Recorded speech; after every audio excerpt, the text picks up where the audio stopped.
Bonjour à tous, c'est Cynthia, je suis très heureuse de vous retrouver aujourd'hui pour une nouvelle capsule CQCT. J'ai une question pour vous.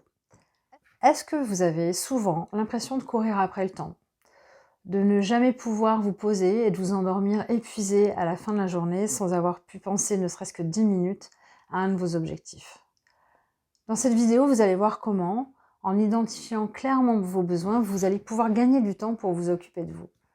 Aujourd'hui, je vous parle d'un outil du développement personnel qui ne date pas d'hier, certes, mais qui est quand même toujours très utilisé, qui s'appelle la pyramide de Maslow. Et si vous connaissez déjà cet outil, vous en avez peut-être déjà entendu parler, vous allez découvrir une nouvelle façon de l'utiliser. Allez, c'est parti pour une nouvelle vidéo. C'est quoi ce truc ?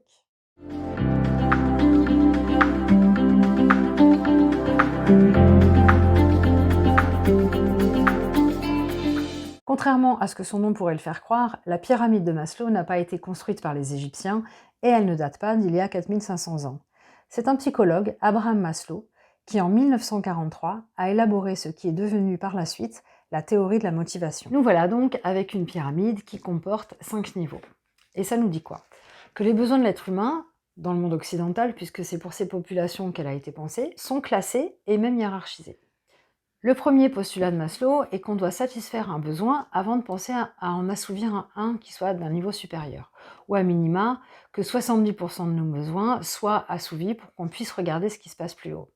Aujourd'hui, c'est une vision qui est un petit peu obsolète parce qu'on considère qu'on peut tout à fait assouvir un besoin d'estime avant celui de sécurité, par exemple.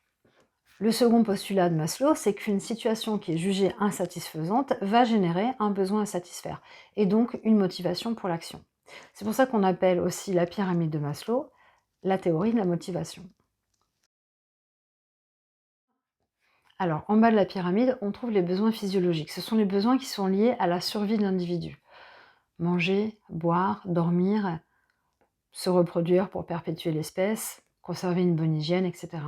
La majorité des gens parmi nous y arrivent, mais en revanche, tout le monde n'apprécie pas ses besoins de la même façon.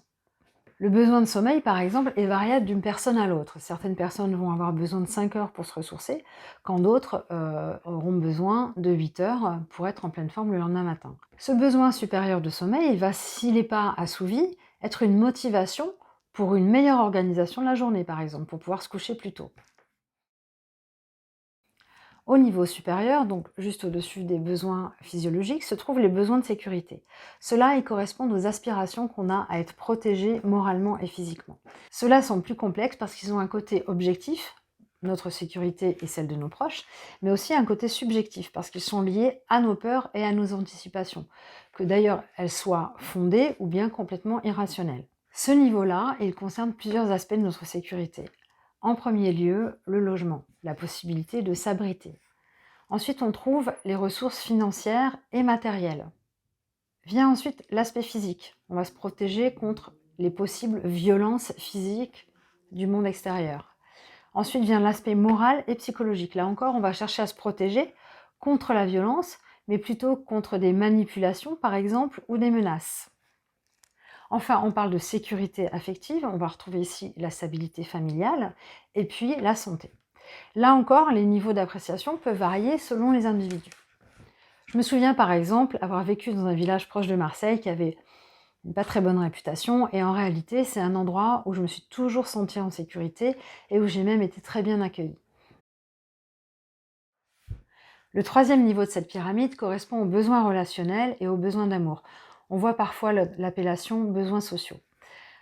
À quoi ça correspond? Au besoin d'aimer et d'être aimé, au besoin d'avoir des relations intimes, au besoin d'avoir des amis, de faire partie d'un groupe ou d'une communauté, d'être accepté et de ne pas se sentir seul. Tous ces besoins sont des besoins d'appartenance. Le premier groupe auquel on appartient, c'est la famille. Et bien évidemment, on peut appartenir à plusieurs groupes. Viennent ensuite les besoins d'estime ou de reconnaissance. Ces besoins correspondent par exemple à la considération qu'on vous porte, à votre réputation, à la reconnaissance de qui on est de plusieurs manières. Ça peut être dans la manière dont les gens parlent de vous, mais ça peut aussi être dans les gratifications financières que vous trouvez dans un travail. Tous ces besoins peuvent être assouvis grâce au regard et aux actions des autres. Mais évidemment, le besoin d'estime, c'est aussi directement lié à la confiance en soi et au respect de soi-même. Enfin, au sommet de la pyramide de cette classification, on trouve le besoin d'accomplissement personnel. Alors, le besoin d'accomplissement personnel, c'est le besoin de se réaliser, le besoin de développer ou de valoriser ses compétences, ses connaissances, son savoir-faire dans tous les domaines de sa vie. C'est également un étage, un niveau qui est en lien avec la spiritualité. On se trouve ici devant un thème qui, par nature, est complètement personnel. L'accomplissement ne veut pas dire la même chose pour chacun. On va aussi parler de donner un sens à sa vie, d'en faire quelque chose dont on sera fier et au minimum qui nous rendra heureux. Bon, quand on met de côté les malentendus et les interprétations qui ont été générées par le classement pyramidal de ces besoins, on peut se détendre au sujet de cet outil qui a le mérite de mettre en lumière les besoins fondamentaux qui se cachent derrière chaque action. L'intérêt donc de cette classification, c'est de nous amener à nous interroger sur nos besoins. Et je vous invite à faire l'effort d'y réfléchir vraiment, c'est-à-dire de faire le point sur vos besoins et ce qu'ils représentent. Par exemple, le second besoin de la pyramide concerne les niveaux de sécurité. Prenons le logement. Quels sont vos besoins? 2 familles de 2 enfants auront des besoins différents. L'une d'elles va exiger une chambre pour chaque enfant, tandis que l'autre va considérer que la chambre individuelle n'est pas essentielle et que ce qui compte vraiment, c'est que le quartier où ils habitent soit sécurisé. D'un côté, les moyens sont mis dans la superficie et de l'autre, ils vont beaucoup plus porter sur l'environnement. Alors évidemment, c'est qu'un exemple, puisqu'une troisième famille, également avec 2 enfants, pourra considérer que les 2 paramètres sont essentiels. Et donc chacune aura une motivation différente pour mettre en place ce qui lui semble important. Autre exemple qui correspond aux besoins d'appartenance. Prenons 2 célibataires. Pour l'un des deux, vivre seul est insupportable et cette personne choisira de vivre ou de rester avec une personne avec qui l'entente n'est pas vraiment satisfaisante. L'autre en revanche vous dira qu'il vaut mieux vivre seul que mal accompagné. Et vous voyez bien que pour une même catégorie de besoins, chacun peut avoir des critères différents. Donc, ce que je vous invite à faire, c'est scanner l'ensemble des catégories de besoins de la pyramide de Maslow et de noter à quoi ça correspond pour vous. Vous allez peut-être me dire, ou vous dire, mais pourquoi est-ce que je ferais ça? Parce que si vous regardez bien, au dernier niveau, donc, se trouve la réalisation personnelle.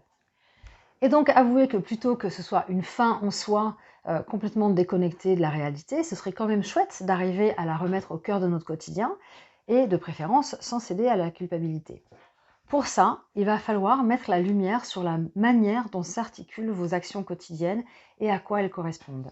Je vous mettrai un exercice à télécharger dans la description de cette vidéo très vite pour vous aider, mais dans un premier temps, vous pouvez commencer tout simplement en listant tout ce que vous faites dans la journée, à minima pendant une semaine complète et en ajoutant 2 informations.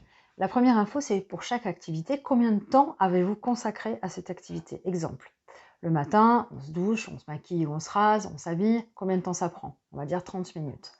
Ensuite, le petit déjeuner ou simplement boire un café, combien de temps? On va dire 10 minutes. Voilà. Et vous allez comme ça répertorier toutes vos activités, c'est un sacré boulot, et à y ajouter le temps que vous y passez. Alors on est d'accord, c'est un exercice un peu contraignant, mais vous le verrez, il est très instructif.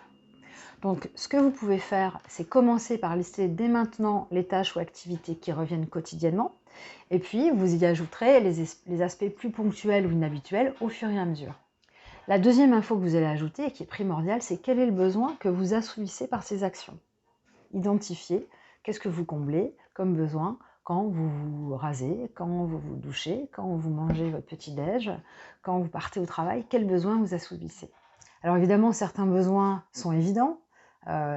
Prendre son petit-déj, ça correspond à un besoin physiologique de se nourrir.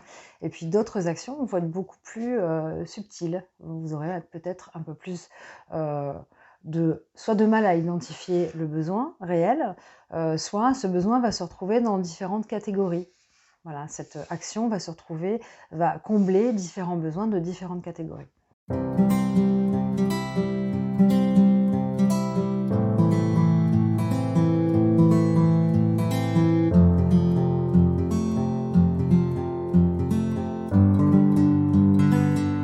Bon, l'objectif de cet exercice, c'est de prendre conscience de la manière dont vous utilisez votre temps, pour avoir ensuite un levier d'action sur ce qui vous donnera le plus de satisfaction personnelle. Et ça, tout en continuant à vous préoccuper du bien-être de vos proches. Alors, cette capsule sera suivie d'une autre vidéo dans laquelle nous verrons quoi faire de toutes les informations que vous aurez récoltées. N'oubliez pas que l'objectif final est d'intégrer votre réalisation personnelle dans votre quotidien sans léser les personnes qui vous sont chères. Voilà, j'espère que cette capsule vous a plu. N'hésitez pas à mettre vos commentaires en dessous, de liker si vous avez aimé et de vous abonner à la chaîne pour être averti quand la nouvelle capsule sera mise en ligne. Je vous souhaite une très bonne fin de journée et je vous dis à bientôt. Prenez soin de vous.